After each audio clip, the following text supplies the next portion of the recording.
Mga sangkay, meron po tayong papanuorin ngayong video, isang lugar kung saan nadiskubre ang napag-usapan nating nakaraan na zombie virus. Naghanap-hanap po kasi ako ng latest update patungkol doon dahil curious tayo doon, mga sangkay, kung kamusta na nga ba mamaya magkaroon ng problema, at least una tayong makakaalam. Ngayon, wala po akong nakitang bagong balita tungkol doon, pero may nakita po akong video na tungkol po sa lugar kung saan nahanap po itong binuhay muli na zombie virus. Kasi ewan ko sa mga scientist, pinakialaman na naman po nila eh. So bago po tayo magtuloy, wag nyo pong kalilimutan na i-like ang ating video. Ito po mismong napapanood nyo, nang sa ganun marami rin po ang makakita sa ating content. So ito na, umpisahan na po natin ito. Tara!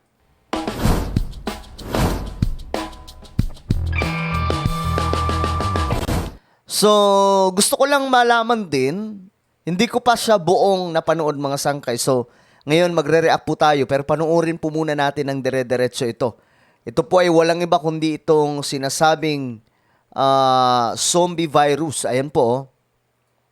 Ito po yung video. Itong Siberia, dito po nakita itong zombie virus. So, panoorin po natin para mas maintindihan natin kung anong mayroon sa lugar na ito at kung papaano nahanap dito yung ba't ibang klaseng mga nadidiskubre. However, Siberia is full of bizarre, inexplicable mysteries, some of which have the potential to affect the whole planet. For example, how do you feel about a 30,000-year-old virus reviving? Ayan na. And not just any virus, but a jumbo-sized virus. Pithavirus sibericum, an ancient virus discovered buried 30 meters, 100 feet beneath the frozen earth, belongs to a class of enormous viruses identified 10 years ago. Grabe. At 600 nanometers versus 500, this virus has a larger diameter than the other enormous viruses discovered. It has a 600,000 base pair genome. Imagine the rungs of the DNA ladder that each hold the genetic information necessary to produce one of the 500 proteins. The virus is so big that it can be seen under a microscope, unlike other viruses. The last time it infected anything was more than 30,000 years ago, yet it has resurfaced in a laboratory. It attacks amoebas according to testing. Why, though, should you be concerned about this discovery? Because, as academics put it, this is a prescription for disaster. They suspect that additional deadly pathogens may be trapped in the permafrost. Since the 1970s, permafrost has retreated and shrunk in thickness, and climate change estimates indicate that it may shrink much further. It has also grown more accessible, and its natural resources are being sought for. Experts warn that uncovering the deep layers may result in the emergence of new viral threats. Professor Jean-Michel Claverie of the National Center for Scientific Research warns that it is a recipe for disaster. If you start having industrial explorations, people will start to move around the deep permafrost layers. Through mining and drilling, those old layers will be penetrated, and this is where the danger is coming from. For example, old strains of the smallpox virus, which was proclaimed eliminated 30 years ago, might represent a problem because if these viruses survive in the same manner as amoeba viruses do, smallpox has not been wiped from the earth, but has just been stopped on the surface. By going deeper, we may reawaken the prospect of smallpox becoming a human disease again. The Sibericum virus luckily provides little threat to people since it cannot affect other animals or humans, but additional viruses may be released when the Earth gets exposed. Meanwhile, another mystery is emerging in Siberia's rivers, with fishermen reporting catching pikefish with horns. Alexei Volkov captured 2 of these unusual fish in Siberia's river Irtysh and characterized them as underwater dragons. Locals have blamed radiation or other pollutants, which they believe was caused by the fuel in debris dropped by space rockets launched from Baikonur in neighboring Kazakhstan. According to the regional Omsk news agency, Monza.com makes Wait games lang, meron great pong again. ads. Tanggalin lang natin to. Alright, tuloy tayo. fell into the river, and a now defunct zirconium facility is also near to where Volkov caught the fish. According to Volkov of Tara, The larger fish had 2 horns, while the smaller one had 4.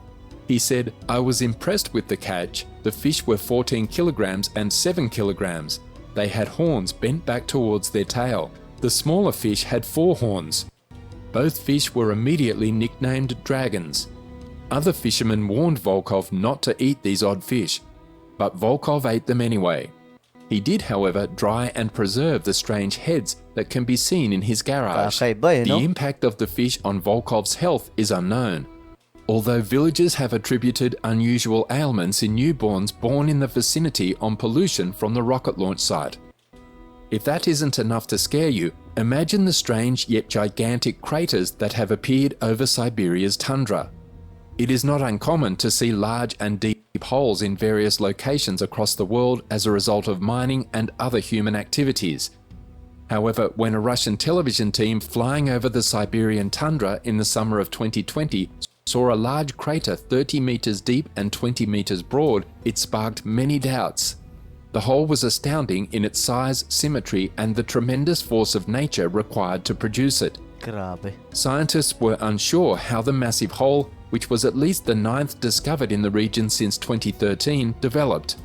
When the first crater was discovered near an oil and gas field in northwest Siberia's Yamal Peninsula, speculations included a meteorite impact, a UFO landing, and the collapse of a secret underground military storage facility. Uy. Scientists would eventually uncover, however, a large crater erupting furiously and explosively in the Siberian tundra. A huge methane gas explosion that flung up ice and rock hundreds of feet distant created a gaping circular scar on the desolate and frightening terrain.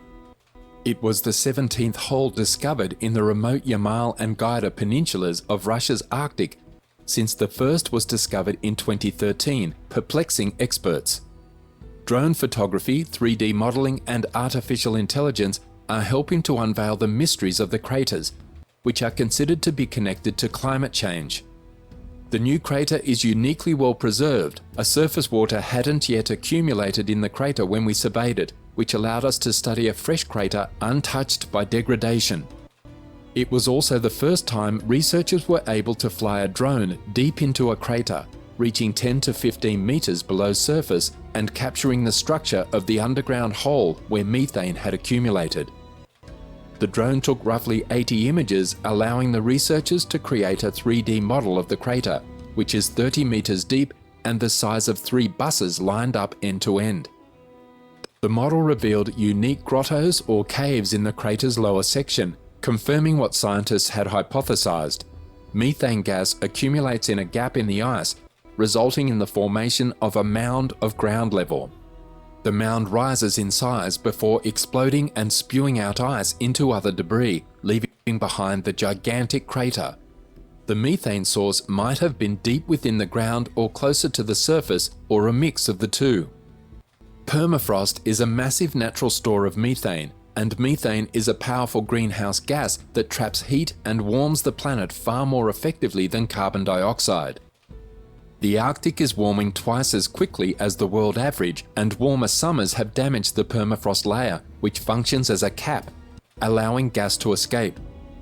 According to some scientists, the soil in the permafrost zone contains twice as much carbon as the atmosphere, making the region crucial in the battle against climate change. As a result, it is clear that climate change influences the likelihood of gas explosion craters forming in the northern permafrost. The researchers were also able to identify when the crater developed using satellite photos. They believe the mound would have exploded at some point between May 15th and June 9th, 2020. On July 16th, 2020, the crater was discovered during a helicopter flyover.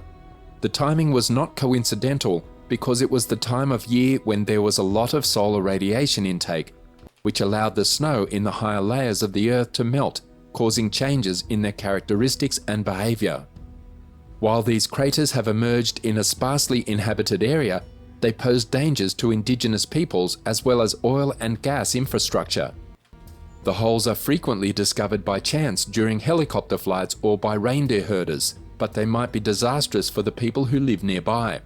Professor Vasily Bogoyevlensky, for example, interviewed a reindeer herder who observed a tremendous eruption of a mound in a river channel in the Yamal Peninsula in 2017.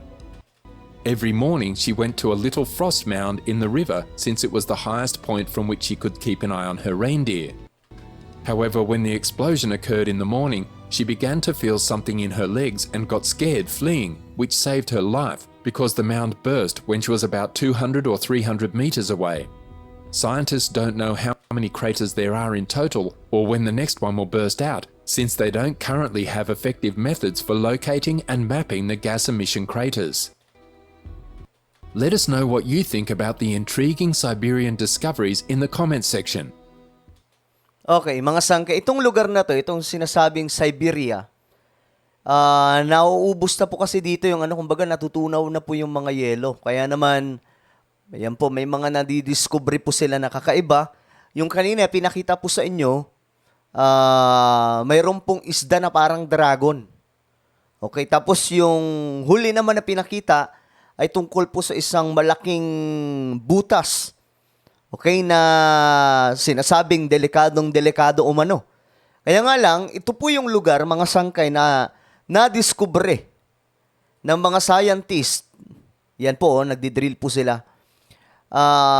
Nadiskubre ng mga scientist ayan po, puro yelo yan, isa pong zombie virus. Bakit po siya tinawag na zombie virus? Kasi na siya wala na po siyang buhay. Pero ang ginawa ng mga scientist, binuhay po nila itong virus mula po dito. Ito, galing po dito sa Siberia. Doon po ito sa Russia, mga Sangkay. Ngayon, ito ang pagkakaalam ko, itong mga scientist ay parang taga-France po ata ito at dinala po nila itong mga na-discovery po nila like ito pong mga 30 years virus na. Meron din pong 50 years, 45 or 50, something like that na mga virus na galing dito tapos binubuhay po nila. Kaya nga lang, ang sinasabi po dito na ito daw po ay delikado kung sakaling magkakaroon po ng problema yung kanilang pag-aaral. Kasi binuhay po nila mga Sangkay. So ito po yung lugar. Ayan po, makikita nyo. Puro yelo yan. Kaya nga lang, dahil po sa climate change, nangyayari po na nakikita po nila yung marami daw po ito, maraming mga viruses na andito dahil po sa pagkatunaw ng yelo. So, sabi nga po ng iba, marahil ito daw po ay delikadong magaganap sa mundo kung sakaling talagang ma-wash out na ito. Kasi kagaya po nito, itong pinakita nila, itong lugar na pinakita nila, ayan, yellow po yan dati mga Sangkay, pero ngayon may mga yan po. Hindi na po makita yung yan Ganyan po yung mga nadidiscovery po nila doon. So, itong sinasabing zombie virus, I hope na hindi po makapag-create po talaga ng isang malaking problema. Nakagaya po ng mga napapanood lamang po natin sa mga palabas. Wala pa pong latest update tungkol dito. Pero ito po yung lugar, gusto ko lang i-share po sa inyo. Ito po ay Siberia, doon po sa Russia, na pinupuntuhan ng mga scientists dahil po sa pagbaba na po ng glaciers, mga yelo na natutunaw na po at nadidiscover nila yung mga bagay na naka-freeze, naka-frozen po sa yelo. So ano po ang inyong komento mga Sangkay tungkol po dito? Tungkol po sa zombie virus na may ginagawang pag-aaral ngayon ng mga scientist. I-comment lamang po sa ibaba. Ako na po ay magpapaalam hanggang sa muli. This is me, Sangkay Janjan, at palagi niyo pong tatandaan that Jesus loves you. God bless everyone.